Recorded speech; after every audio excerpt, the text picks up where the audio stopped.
শোনো, তুমি জানো অরণ্যপুর গ্রামের শ্যামল বাগানের গল্পটা?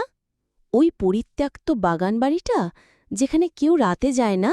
হ্যাঁ, সেখানে একদিন এক শহুরে মানুষ শ্যামলবাবু গিয়েছিলেন। লোকটা ভূতে বিশ্বাস করতেন না। ওই যে যারা বেশি সাহস দেখায় পাড়ায় ফাঁসে পড়ে। একদিন বৃষ্টির রাতে তিনি ওই পুরনো বাগানবাড়িতে আশ্রয় নেন। বাতাস ভারী, একটা অদ্ভুত ধূপের গন্ধ। হঠাৎ শুনলেন দরজার কড়কড়ে শব্দ। কেউ ঢুকল? আরে না, আলো ফেললেন, কেউ নেই। কিন্তু মাটিতে ভেজা পায়ের ছাপ। তারপরেই এক আওয়াজ, আমার জমি ফিরিয়ে দাও। ও মা, কে বলল? শ্যামলবাবু তাকিয়ে দেখলেন দরজার পাশে এক বৃদ্ধ দাঁড়িয়ে, সাদা ধুতি পাঞ্জাবি, চোখ জলজল করছে, মুখে রক্ত।